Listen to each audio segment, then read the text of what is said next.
Hinamak na manugang. Kabanata 329. Umiti ng paumanhin si Bashanho.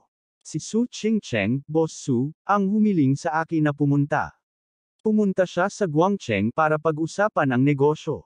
Nalaman niyang pumunta ka sa Yan Capital at pabalik na. Dumating siya sa loob ng halos 1 oras. Natakot si Boss Su, na hindi ka pamilyar sa Yan Capital, kaya hiniling niya sa akin na samahan ka sa welcome na piging. Su family. Laking gulat ni Handong na halos lumuwa ang kanyang mga eyeballs. Nagkagulo rin ang mga tao sa paligid, at lahat sila ay walang katulad na nagulat. Ano ang Su family? Isa ito sa 4 na pinakatanyag na pamilya sa Jing City. Maging ang kanilang mga ama ay walang mga kwalipikasyon para kumain kasama ang pinakamababang ranggo na mga kamag-anak ng Su family. Nakasimangot din si Alex Dixon. Hindi niya inaasahan na si Su Chingcheng ay napakaalam. Alam niya na ganoon lang ang pagdating niya sa Yan Capital, ngunit wala siyang ibinunyag tungkol dito. Sa sobrang gulat ng mga tao, dahan-daang pumasok ang isa pang motorcade na binubuo ng 7 o 8 luxury cars. Ang unang kotse na nanguna ay isang beast #1 na hindi tinatabla ng bala na kotse. Kapansin-pansin ang matibay nitong katawan. Ito ay dating eksklusibong araw na upuan para sa mga presidente, at 400 sasakyan lamang ang ginawa sa buong mundo. Ang mga tao ay tumingin sa itaas at ang kanilang mga mata ay puno ng pagtataka. Ito ang pribadong upuan ni Uncle Hua. Dumating din talaga si Uncle Hua. Don't tell me he is here to pick this country boy again. Ano? Isa sa 2 dragon sa Yan Capital, Uncle Hua. May nakikita ba ako? Hindi lang ang mga tao ang nagulat, maging si Bashanho ay sumimangot at nagpakita ng pagtataka sa kanyang mukha. Dapat malaman ng isang tao na si Uncle Hua ay isa sa 2 pangunahing kapangyarihan sa ilalim ng lupa sa Yan Capital. Siya ay maituturing na isa sa pinakamakapangyarihang puwersa sa Jing City, at ang kanyang lakas ay maaaring durugan si Bashanho. Ang mas nakakagulat ay ang Uncle Hua ay palaging nagtatrabaho para sa Jiang family. Ang 4 na pangunahing kapangyarihan sa Yan Capital, sina Dixon Su at Jiang Bai. Hindi banggitin si Uncle Hua, maging ang Jiang family sa likod ni Uncle Hua ay nakakagulat. Oo naman, nang lumabas si Uncle Hua sa kotse, magalang niyang kinausap si Alex Dixon. Young Master Dixon, nandito ako sa utos ni Miss Jiang na imbitahan ka sa Jiang family. Inihanda na ang welcome bouquet at naghihintay sa pagdating ni Young Master Dixon. Kumunot ang noo ni Alex Dixon at sinabing, wala rin akong alam tungkol kay Miss Jiang. Umiti si Uncle Hua na humihingi ng paumanhin at sinabing, si Miss Jiang ay dating bank intern sa Jinling, kaya't lubos akong nagpapasalamat kay Young Master Dixon sa pag-aalaga sa kanya. Matapos malaman na si Young Master Dixon ay pumunta sa Yan Capital bilang isang panauhin, gustong ipahayag ni Miss Jiang ang kanyang mabuting pakikitungo sa kanya. Si Jiang Shuili ay miyembro ng Jiang family. Hindi ito inaasahan ni Alex Dixon, at puno ng pagtataka ang kanyang mukha. Maya-maya, kumalma na naman siya. Bagamat itinago ni Jiang Shuili ang kanyang pagkakakilanlan at nag-internship sa Jinling Bank, talagang inimbitahan siya ng Haicheng Group Company na dumalo sa handaan. Maaari itong isipin na ang kanyang pagkakakilanlan ay hindi karaniwan. Ngunit hindi niya inaasahan na isa pala siyang miyembro ng Jiang family. Ang mga tao ay kumukulo sa pananabik. Ang mga pamilyang Su at Jiang ay ang pangalawang pamilya sa lungsod ng Jing, at naglalaban sila para kunin si Alex Dixon. Ano ang pagkakakilanlan ng lalaking ito? Ang kapangyarihan ni Bashanho ay hindi kasing lakas ng kay Uncle Hua, at nagrereklamo siya sa kanyang puso. Ngunit kung hindi niya matatanggap si Alex Dixon, malamang nasisihin siya ni Su Chingcheng pagbalik niya. Nakagat lang siya ng bala at nakangiting sumulong. Uncle Hua, pumunta muna ako para sunduin si Young Master Dixon. Please make it convenient for me. Malakas na bumuntong hininga si Tio Hua. Bashanho, anong karapatan mong bawiin sa akin ang isang tao? Umiti si Bashanho at sinabing, Uncle Hua, mauna ang lahat. Ngayon, dadalhin ko si Young Master Dixon sa Su family bilang bisita. Bukas, personal kong i-escort si Young Master Dixon sa Jiang family, okay? Kung gusto mo pa ring labanan ang kaunting kapangyarihang ito sa iyong mga kamay, mas mabuting huwag mo akong gawin, malamig na sabi ni Uncle Hua. Agad siyang tumabi kay Alex Dixon at magalang na yumuko. Young Master Dixon, pakiusap. Sabay yumuko ang 20 higit na black man sa likod niya. Young Master Dixon, pakiusap. Tahan na. Dapat guest natin si Young Master Dixon. Isang malakas na sigaw ang bumasag sa deadlock ng dalawang partido. Tumangala si Alex Dixon at hindi maiwasang magulat. Nakita niya ang isang dosena o higit pang mga tao na bumababa sa tatlong yaya na sasakyan at nagmamadaling papunta rito. Ang grupong ito ng mga tao ay nakasuot ng junction na damit, at may puting Amerikana pa sa labas. Lahat sila ay parang mga immortal. Bago pa niya mabawi ang kanyang katinoan, muling sumabog ang mga tao. Andito rin ang mga taga-National Clinic. Itong mga nagpapakilalang matataas at makapangyarihang tao ay buong araw na nananatili sa National Clinic. Maging ang mga patriarch ng 4 na malalaking pamilya ay hindi sila pinapansin. Bakit sila nandito para kunin sila? Lahat sila baliw. Sino ba talaga itong Young Master Dixon na ito? Ginulat pa niya ang National Clinic. Sa pagkakataong ito, parehong natigilan sina Tio Hua at Bashanho. Nagpakita pa si Bashanho ng isang nalulugod na ekspresyon at tumingin ng masama kay Uncle Hua. Sa mga tuntunin ng puwersa sa ilalim ng lupa, si Uncle Hua ay mas malaki kaysa sa kanya. Ngunit sa mga tuntunin ng reputasyon at katayuan sa Yan Capital, ang National Clinic ay nasa itaas nila. Kahit na ang National Clinic ay isang grupo lamang ng mga TCM na doktor, ito ang nagtanong medical hall sa buong bansa. Hindi lamang nagkaroon ng napakataas na katayuan ang National Clinic sa Yan Capital, mas mataas pa ang prestihiyo nito kaysa sa 4 na malalaking pamilya. Maging ang mga pinuno ng 4 na malalaking pamilya ay magalang sa kanilang harapan. May dating amo ng karbon na hindi alam ang pagkakaiba ng buhay at kamatayan. Umasa siya sa kanyang bilyon-bilyong yaman ng pamilya at nakipagkaibigan sa isang grupo ng mga makapangyarihan at maimpluwensyang tao sa Yan Capital upang mag-order ng mga tao sa National Clinic. Kinabukasan, sunod-sunod na pinutol ng mga maimpluwensyang tao mula sa Yan Capital na naging kaibigan niya ang relasyon sa kanya. Na-boycott din ang kanyang negosyo. Maging ang kanyang pamilya ay hindi maipaliwanag na nalantad, at lahat ng uri ng malilim na bagay ay hinukay. Sa loob lamang ng ilang araw, bumagsak ang kanyang negosyo, at nalugi ang kanyang pamilya. Isang payat na matanda ang nanguna at naglakad sa harapan nila. Habang naglalakad siya ay binati niya sila ng malakas. Kuya Lin, bakit hindi mo sinabi sa akin na pumunta ka sa Yan Capital? Huli na ako sa pagtanggap sa iyo, at muntik ka ng madala ng ibang tao. Saglit siyang tinitigan ni Alex Dixon at biglang nagulat Kuya Lu. Pumunta siya sa klinika ng Pamilya Show sa Haicheng at pansamantalang nanatili doon. May nakilala siyang kakaibang matanda na dumating para hamanin siya. Ibinuka niya ang kanyang bibig at ginawang inutil si Elder Show. Sa huli, ipinakita niya ang kanyang mga kasanayan sa medikal at pinagaling ang isang nasa katanghaliang gulang na lalaki sa lugar. Saka lang tumigil ang matanda. Agad namang ipinahayag ng matanda ang kanyang pagpayag na magbayad ng 10 milyon para mabili ang ginawa niyang pamahid.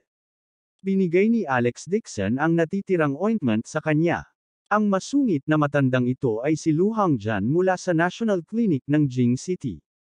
Si Lu Hongjian ay hindi nag-atubili. Sumiksik siya sa pagitan ni Bashanho at Uncle Hua at kinatok pa ang balikat ni Uncle Hua.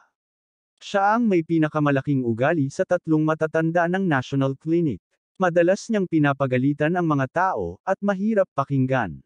Kaya naman, si Uncle Hua ay may awkward na ekspresyon sa kanyang mukha. Mabilis siyang tumabi, hindi naglakas loob na humarang sa kanyang daraanan, ngunit labis siyang nabigla sa kanyang puso. Logically speaking, isa si Elder Lu sa 3 elder ng National Clinic. Siya ay kinikilala bilang isang pambansang kayamanan na master ng medisina. Isa pa, siya ay mayabang at mayabang. Hindi niya inaasahan na personal na darating si Elder Lu para sunduin si Alex Dixon. Ang National Clinic ay hindi kailanman nagbigay pansin sa mga maharlika at maimpluwensyang tao. Iginagalang lamang nila ang mga taong may parehong moral at talento. Maaaring isipin ng isa kung gaano kahusay ang reputasyon ni Alex Dixon. Higit pa rito, ano ang tawag ni Elder Lou kay Alex Dixon? Kuya Lin. Si Alex Dixon talaga ang tawag niya kay Kuya. Haha, Kuya Lin, hindi mo nakakalimutan ang mga dati kong buto. Tuwang-tuwa si Lu Hangjan. Humakbang siya at tinapik ang balikat ni Alex Dixon.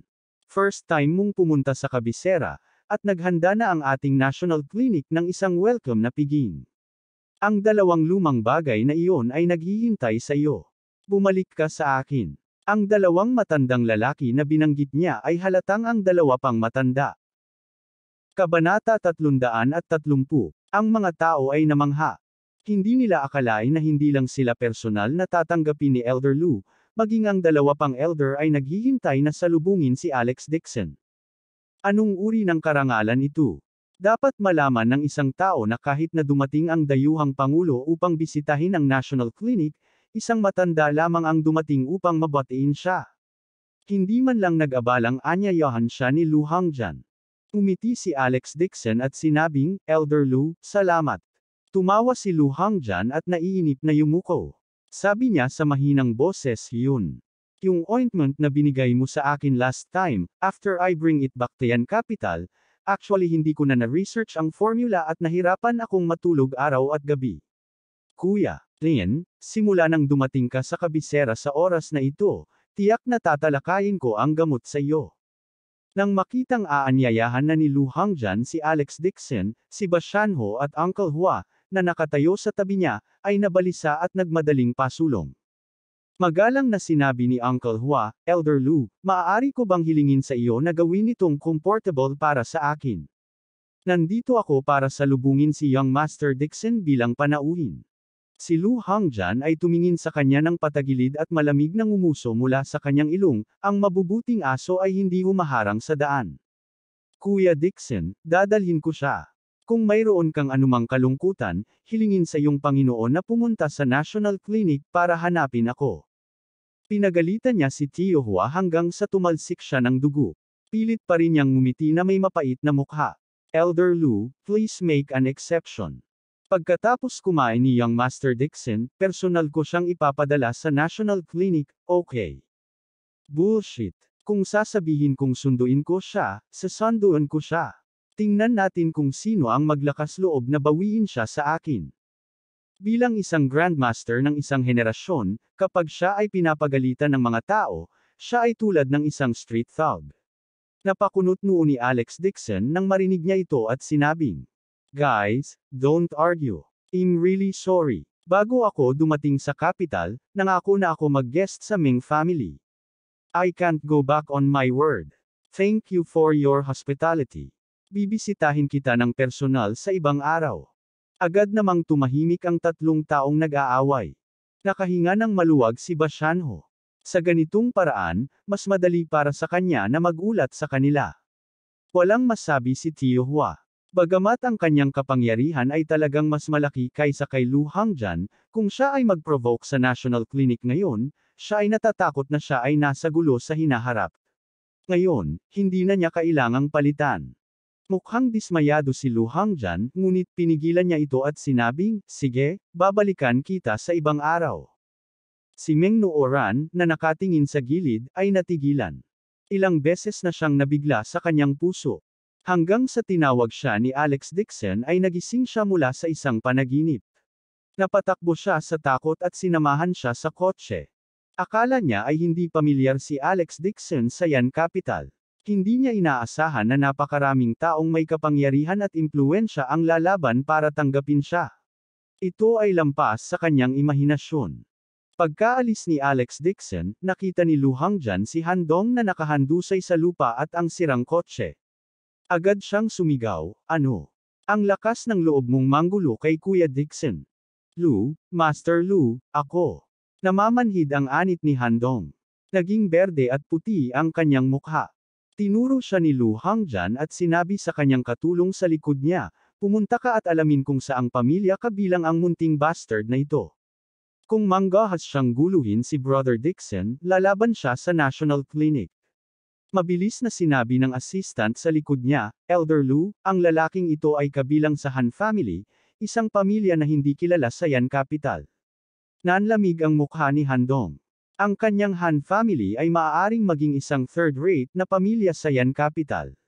Ang kanilang pamilya ay hindi bababa sa ilang daang milyong halaga ng mga ari-arian. Hindi niya inaasahan na magiging pamilya ito na hindi sumikat sa bibig ng isang assistant ng National Clinic. Isang pulgos lamang ang nang-ahas na lumabas at tumalon. Nagmura si Lu Hongjian at sinabi kay Uncle Hua at Bashanho, gawin mo kung ano ang gusto mong gawin. Mabilis na tumungo si Tio Hua. Matapos panoorin si Lu Hongjian na umalis, nilingon niya si Handong at dumilim ang kanyang mukha. Ang mga taong ito ay lahat ng iyong mga kaibigan. Lahat kayo ay may lakas ng loob na pukawin si Young Master Dixon. Nagulat si Handong. Hindi niya akalain na makikilala niya ang napakaraming big shots ngayon. Mabilis siyang nagmakaawa, Tito Hua, wala akong nahawakan kahit isang buhok niya. Nabugbog pa siya ng bumpkin ng bansang iyon. Hindi, Young Master Dixon. Malamig na umungol si Tio Hua. Ang iyong saloobin ay walang galang, at hindi mo alam kung ano ang kamatayan. Pagkasabi noon ay bahagya niyang ikinaway ang kamay. Agad na tinawag ni Bashanho ang isang tao na lumapit at ngumiti ng paumanhin. Tito Hua, itong grupo ng mga hamak na tao, gagawin ko lang. Ayokong madumihan ang mga kamay mo. Tumango si Tio Hua. Sige, hindi pa rin sila qualified. Not to mention Handong, kahit dumating ang tatay niya, bububugon din niya sila. 12 ng mga driver ang sumugod at madaling napigilan ang isang grupo ng mga anak na lalaki. Napuno ng hiyawan at hiyawan ang eksena. Ang grupo ng mga mayabang na mayayamang bata ay nanginginig na ngayon sa takot at umiiyak para sa awa. Kuya ba, si Handong ang tumawag sa atin dito. It's none of my business. It was Handong. Gusto daw niyang patayin si Young Master Dixon. Ang layunin ni Handong ay makipaglaro kay Ming Nooran. Wala itong kinalaman sa akin. Ipinakita ni Bashanho ang paghamak sa kanyang mukha. Itinaas niya ang kanyang kamay at sinampal si Handong. Si Miss Meng ay kamag-anak ni Young Master Dixon. Ano ka ba? Deserve mo bang tawaging Miss Meng siya? Sinampal si Handong ng napakalakas na may dugo sa gilid ng kanyang bibig. Nalaglag ang isa niyang ngipin. Hindi niya napigil ang umiyak sa sakit. Naiiyak siya na may malungkot na mukha. Kuya ba, hindi na ako maglakas loob na gawin ito. Hindi ko na muling guluhin si Miss Meng sa darating. Isang grupo ng mayamang ikalawang henerasyon ang lumuhod sa lupa at patuloy na nagmamakaawa para sa awa. Sinabi ni Uncle Hua, ngayon, pumunta si Young Master Dixon sa Yan Capital para humingi ng magandang tanda. Kailangan lang niyang bigyan ng kaunting parusa. Huwag patayin ang sinuman. Oo, mabilis na sabi ni Bashanho. Nang inag ang katawan ni Handong, at halos maiihi niya ang kanyang pantalon. Sa kabutihang palad, si Alex Dixon ay kara-rating lamang sa kabisera, at hindi nais ni Uncle Hua na magdulot ng anumang pinsala sa mga tao. Kung hindi, malalagay sa panganib ang buhay niya. Sinabi ni Bashanho, exempt ang parusang kamatayan, ngunit hindi mapapatawad ang krimen ng pamumuhay. Sinaktan ninyo si Young Master Dixon, at tinatamad akong gumawa ng anuman sa inyo. Kung hindi, mawawala ng buhay ang aking mga tauhan kung gagawin nila ito, hindi alam ang kalubhaan ng bagay, kayong lahat, lumuhod sa lupa at sampilan ang isa't isa. Kung sino man ang maawa, ako mismo ang gagawa ng hakbang. Ang grupo ng mayamang ikalawang henerasyon ay natakot sa kanilang talino. Kung gusto ni Bashanho na gawin ito, maaari niyang matanggal ang kanyang mga ngipin sa harapan. Mahigit sa 100 malaswang anak na lalaki ang lumuhod ng magkasunod, magkaharap. Wala silang choice kundi ang labanan ang isa't isa. Nang malapit ng lumuhod si Handong, biglang sumigaw si Uncle Hua, teka lang, hindi siya nagbibilang. Natuwa si Handong at mabilis na sinabi, salamat, Tio Hua.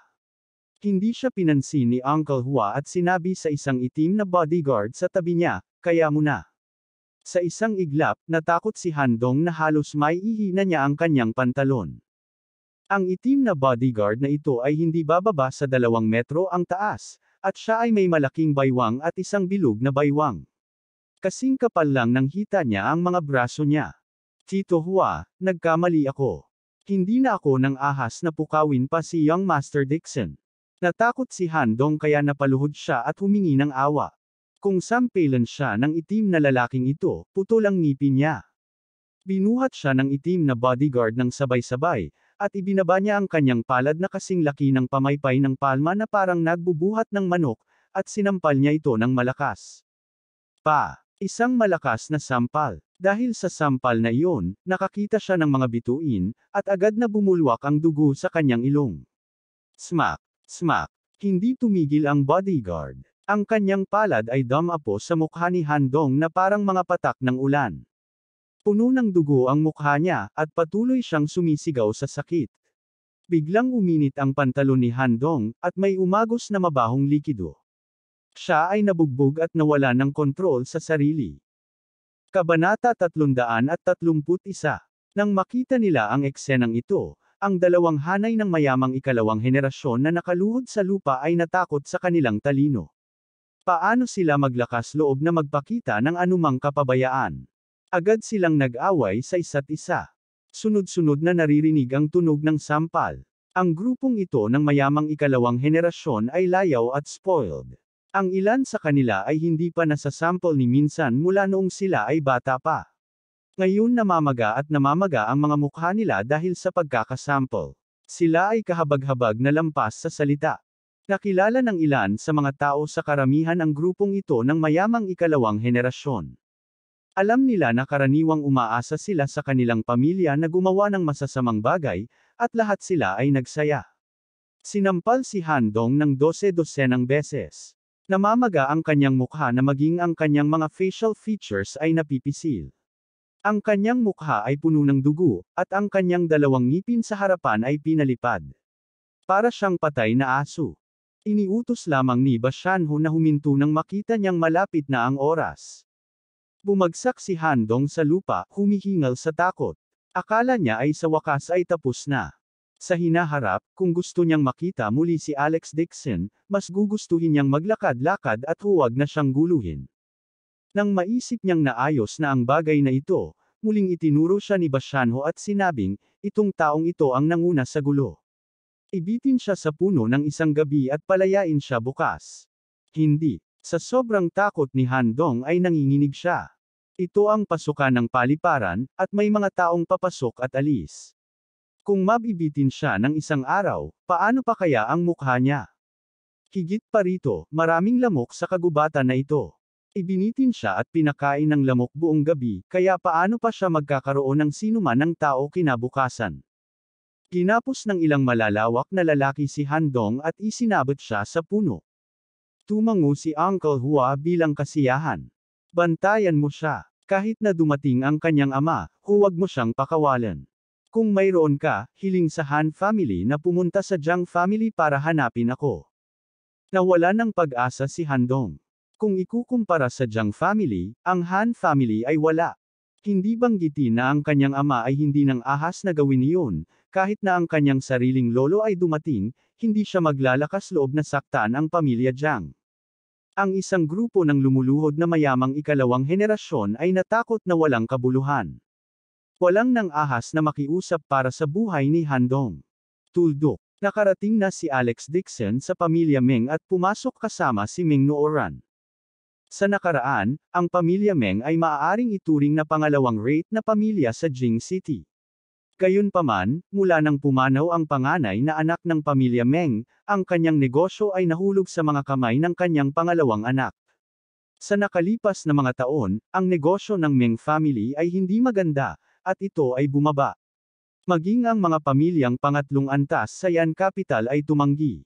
May mga tao rin na mababa ang tingin sa pamilya Meng. Si Handong ay isa sa kanila. Pumasok si Alex Dixon sa pangunahing bulwagan at nakita ang isang payat, nasa katanghaliang gulang na ang mga babae na naglalakad papunta sa kanya. Akala niya ay titirahin ito ng kanyang asawa, si Lewis Bing. Mabilis niyang binati at tinawag siya. Kia. Ito naman si Alex diba? Natisod si Lewis Bing upang suportahan si Alex Dixon. Puno ng saya ang kanyang mga mata. Nung ikinasal kayo ni Jane, may sakit ang tita mo at hindi nakapunta. Kapag gumaling na ang tita mo, babalik talaga siya kay Jinling para bisitahin. Nanlamig ang kamay niya at napangiwi si Alex Dixon. Napatingin siya sa mukha ni Lewis Bing na berde at maputi at hindi maiwasang sabihin, "Tita, may sipon ba kayo at may sakit sa puso?" Sinabi ni Ming Nooran, "Kuya Alex, ang aking tiyahin ay palaging nanlalamig." Matapos mamatay si Tio, siya ay labis na nalungkot at nagdulot ng sakit sa puso. Siya ay nagpatingin sa maraming doktor at hindi na gumaling. Sa taong ito, si Lolo, ay bumili ng maraming mahalagang gamot herbs para magamot siya ni tita. Saka lang siya gumaan. Mahinahong tumungo si Alex Dixon. Nakita rin niya. Ang sakit na sipon ni Lewis Bing ay hindi karaniwan. Ito ay inilabas mula sa sinapupunan. Napakalubha din ng kanyang sakit sa puso. Hindi siya makahinga pagkatapos ng kaunting pisikal na panganganak. Not to mention going to Jinling, baka hindi na siya makalakad ng ilang hakbang kahit na pumunta siya sa Yan Capital para mamasyal. Humihingi ng paumanhin ang sinabi ni Lewis Bing, ang sakit na ito ay talagang nagdulot ng problema sa pamilya. Mabuti na lang at inutusan ako ng matandang ginang na magpagaling kay Ming family. Marami rin akong hinahanap na mga sikat na doktor. Ito ay ang aking sariling kalusugan na hindi umayon sa inaasahan. Ni Alex Dixon, kung hindi tatutol ang tiyahin mo, tulungan kitang gumaling. Gayunpaman, matutuloy ito ng proseso. Aabuti ng humigit kumulang 1 buwan bago tuluyang gumaling. Napangiti si Lewis Bing. Alam na alam niya ang kanyang kalagayan at hindi siya naniniwala na mapapagaling siya ni Alex Dixon sa loob ng 1 buwan, ngunit mayroon itong ganoong puso, na nagpapasaya sa kanya. Alex, pumasok ka na agad sa bahay at magpahinga. Hindi ka pa kumakain di ba? Pagbalik ni second brother mamaya kakain na tayo. Nabalitaan ko kay Helena na wala ka sa kalusugan. I especially got someone to cook a kaldero ng sopas ng manok para mapunan mo ang iyong kalusugan. Tumango si Alex Dixon at sinabing, "Salamat po, tita."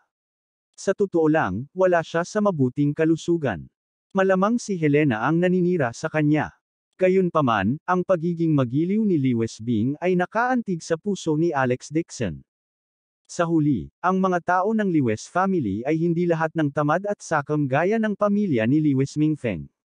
Kahit papaano ay mabait na tao si Lewis Bing, ngunit sa kasamaang palad, hindi maganda ang kanyang buhay.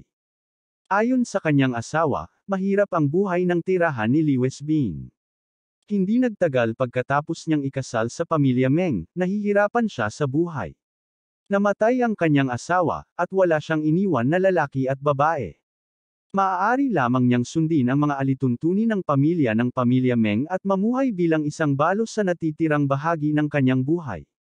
Sa kabutihang palad, naisip ng matandang ginang Meng na si Lewis Bing ay kasal sa pamilya Meng at pinakitunguhan siya ng maayos. Bukod dito, si Ming Nooran ay pinalaki ni Lewis Bing mula noong siya ay bata pa at nagkaroon ng malapit na relasyon sa kanya. Kung hindi, mahihirapan siyang manatili sa pamilya Meng. Sinabi ni Ming Nooran, "Elder brother Alex, ngayon ang lolo ko ay pumunta sa San Siang Mountain Villa sa labas ng Yan Capital upang manatili sandali. Masarap ang hangin doon at maginhawa para sa kanya na pangalagaan ang kanyang katawan. Kaya, itong dating tirahan ng Ming family ay kasama lang ang mga magulang ko, kapatid ko, at titahiin ko. Medyo malamig, don't mind it." Umiti si Alex Dixon at sinabing, "Ano ba ang pinagsasabi mo? Laking pasasalamat ko na naging maayos ang pakikitungo sa akin ni tita." Pagkasabi nun ay naglabas siya ng regalo at ibinigay sa kanya. "Tita, specialty po ito na pinadala sa akin ng tatay ko. Ang sabi niya noon ay paborito mong kainin." Bagamat 1 kahon lamang ng hamon, ngumiti si Lewis Bing at tinanggap ito. Bumantong hininga siya at sinabing, "Hindi ko akalain na maaalala pa rin ni Albert ang aking kagustuhan. Nag-isip din ito sa akin. Hindi ko nakita ang pamilya Lewis sa loob ng maraming taon. Noong umalis ako noon, wala pang 7 taong gulang si Jane. Niyakap ko pa siya." Tumango si Alex Dixon. Naisip niya na hindi madali para sa tiyahin na ito ang mag-isa sa Yan Capital matapos umalis ng mahigit 1 taon. Muling napabuntong hininga si Lewis Bing.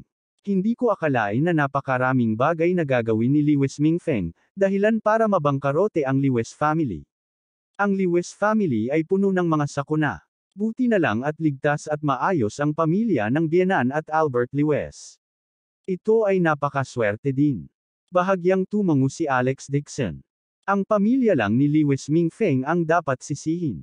Nagpunta rin si Old Lady Lewis sa tahanan ng kanyang ina upang alagaan ang kanyang pamilya. Para sa kapakanan ng kanyang asawa, hindi niya pinatay silang lahat. Habang nag-uusap sila ay may narinig silang tunog ng sasakyan mula sa labas ng villa. My dad is back. Agad na tumayo si Ming Nooran. Pagkatayo pa lang niya, may ilang figure na pumasok sa hall. Ang taong naglalakad sa unahan ay isang lalaking nasa katanghaliang gulang na nakasuot ng suit at leather na sapatos, na sinundan ng isang marangal na ginang. Ang naglalakad sa likod ay isang binata na nasa 20s, puno ng kay-abangan. Mabilis na bumangon si Lewis Bing. Saye ngumiti. You are back. Ito ang manugang ng pamangkin ko. Bago pa siya makatapos, ang nasa katanghaliang gulang na lalaki ay tumango at sumabad, oh, nakuha ko. The lady fanned herself with her hand as she snappily said, napakainit, hindi pa handa ang pagkain sa kusina. Medyo nahihiya si Lewis Bing ngunit si Ming Nooran ay pumunta sa harap at sinabing, Itay, nanay, kagagaling lang ni Kuya Alex mula kay Jinling at hiniling ni tita sa kusina na maghanda pa ng ilang pagkain. Bakit ang tagal nyo ngayon? Malungkot na sinabi ng ginang, ang mga anak ng mga kasosyo sa negosyo ng tatay mo ay nakasakit kahit papaano sa isang tao sa paliparan. Ang kabilang partido ay may malaking background at hindi nila kayang masaktan. Ang iyong ama ay tinawag din ng kanyang mga kaibigan para tulungan siyang makipag-usap. Bakit mo siya sinundo sa airport? Hindi mo ba siya nakita? Natigilan si Ming Nooran at walang malay na tumingin kay Alex Dixon. Tiningnan siya ni Alex Dixon, na ipinakita ni Alex na hindi niya dapat sabihin ang anumang bagay. Kabanata 332. Lumakad siya at ngumiti, Hello, Uncle Meng and Auntie. Ito ang mga specialty na dinala ko mula kay Jinling. At alam din ni Dad na mahilig si Uncle sa mga antique kaya specially siyang pumili ng isa at dinala. Siguro kung gusto niya ito. Kuya Meng. Pagkatapos sabihin niyon, nagbigay si Alex Dixon ng ilang kahon ng dessert at isang Qing Dynasty porcelain pen holder. Itong ilang box ng dessert ay binili ng kanyang asawa matapos itong gumising ng madaling araw at pumila ng 3 oras sa Jinling Restaurant dahil nabalitaan niyang mahilig kumain ng lahat ng klase ng dessert si Tita Meng. Pinili ng biyenan ang lalagyan ng panulat at ito ay mahal. Sinulyapan ng ginang ang mga dessert at hindi na inabot ang mga ito para tanggapin. Sabi niya, oo, ilagay mo sa mesa. Yan capital is not a countryside place. Andun lahat dito. Isa pa, pinipili ko ring kumain. I eat the desserts made by the chefs of Yan capital. I don't eat anything else. Kinuha ng nasa katanghaliang gulang na lalaki ang brush holder at ngumiti, bihira ka lang pumunta sa Yan capital. Dapat maglaro ka pa ng ilang araw. Bagamat magalang, hindi man lang niya nilingon ang may hawak ng brush. Pasimple niya itong inilagay sa mesa. Ang ganitong uri ng brush holder ay hindi higit sa 100,000. Ngunit anong uri ng lugar ang Yan capital? Ito ay hindi tulad ng sa kanayunan. Sa mga mata niya, maalay lang itong may hawak ng brush at hindi mailagay sa mesa. Nakita ito ni Alex Dixon at alam niyang mababa ang tingin niya sa brush holder na ito. Gayunpaman, ang pen tube na ito ay isang magandang produkto na ginugol ng biyenan sa isang araw upang pumili. Hindi niya matiis na gamitin ito, kaya partikular niyang sinabi sa kanya na dalhin ito kay Uncle Meng. Ang mag-asawang nasa katanghaliang gulang na ito ay ang pangalawang anak ng matandang master ni Meng, pati na rin ang mga magulang ni Ming Nooran. Ang pangalan ni Padre Meng ay Meng Shiguo. Nang pumanaw ang kanyang kapatid, kinuha niya ang kumpanya ni Meng. Ang pangalan ng babae ay Qin Yuan, at siya ang namamahala sa pananalapi ng kumpanya. Ang mayabang na binata sa likuran niya ay ang kanilang mahalagang anak, si Ming Yu. Dati ay abala ang mag-asawa sa trabaho at handa lamang silang alagaan ang kanilang anak. Ipinagkatiwala nila si Ming Nooran kay Lewis Bing para alagaan ito at kadalasan ay hindi nagtatanong tungkol sa kanilang anak. Kaya naman, si Ming Nooran ang naging dahilan ni Lewis Bing sa pamilya at mas pinigilan ang kanyang mga magulang. Inihain ng mga katulong ang mga pinggan at ang lahat ay nagsipasok sa piging. Kumain ng ilang subo si Mengyu bago umalis sa handaan at bumalik sa kanyang silid. Si Meng Shiguo at ang kanyang asawa ay nag-usap tungkol sa mga bagay sa kumpanya na parang walang ibang tao sa paligid. Si Lee Westbing naman ay patuloy na namimili ng pagkain para kay Alex Dixon, hinihimok siyang kumain pa. May dalang good chicken soup ang katulong at nagmamadaling inutusan ito ni Lee Westbing na ilagay sa harap ni Alex Dixon. Espesyal na niluto ito sa kanya. Tumangala si Chin Yowan at kumunat ang noo, bakit ang dami mong niluto ngayon? Isda at chicken soup na naman. Paano mo ito matatapos? Nako, wala sa mabuting kalusugan si Alex. Magluto siya ng sopas ng manok para mapunan ang kalusugan niya. Nakangiting sabi ni Lee Westbing. Tumingin si Chin Yowan kay Alex Dixon at sinabi kay Meng Shiguo na parang nag-uusap sila. 2 araw na daladala ni Mengyu ang medicine book. Masyadong mabigat ito. Kunin mo itong kalderong chicken soup para madagdagan niya ang kalusugan niya. Direktang utos ni Meng Shiguo sa kasambahay, dalhin ang chicken soup sa kwarto ng young master. Nang makita ang sopas ng manok na ginawa ni Lee Westbing para kay Alex Dixon ay inalis ng harap-harapan, hindi napigilan ni Meng Nooran na sabihin, Tay, paano nakainom ng marami ang kapatid ko? Maagang gumising si tita at inihanda ito para kay Alex. Ikaw anak. Malungkot na tumingin sa kanya si Chin Yowan at sinabi kay Alex Dixon na may peking ngiti, Alex, ang pinsan mong si Mengyu ay nagsusumikap nitong ilang araw. Wala kang pakialam na bigyan siya ng chicken soup, di ba? Walang problema, mahinang sabi ni Alex Dixon. Isa lang itong sopas ng manok na gu, ngunit nakakalungkot na maraming mabuting hangarin si Lee Westbing. Umiti si Meng Shiguo at sinabing, ang anak kong ito ay napakatagumpay. Nagtapos siya sa California Medical College sa ibang bansa at pumasok sa National Clinic para magtrabaho. Alex, alam mo ba ang tungkol sa National Clinic? Ito ay isang lugar kung saan ang lahat ng mga doktor ay naruroon, gustong puntahan ng mundo. Hindi makapasok ang mga ordinaryong tao. Magalang na sabi ni Alex Dixon, pinsan, talented ka. Talagang hindi madali. Lalong nasa sabik si Chin Yowan. Buong pagmamalaki niyang sinabi, ang dakilang doktor na nag-aalaga sa aking anak ngayon ay ang disipulo ng Old 3 Yuan ng National Clinic. Hanggat ang aking anak ay nakapasa sa pagsusulit ngayong taon, maaari siyang maging disipulo ni Vice Director Lu Hongjian at magdala ng kaluwalhatian sa kanyang mga ninuno. Si Lu Hongjian ba ang Deputy Director? Hindi ito inaasahan ni Alex Dixon. Ang matandang ito na may maalab na ugali, na madalas magmura sa mga lansangan, ay talagang ang Deputy Curator. Hindi mo man lang alam ito.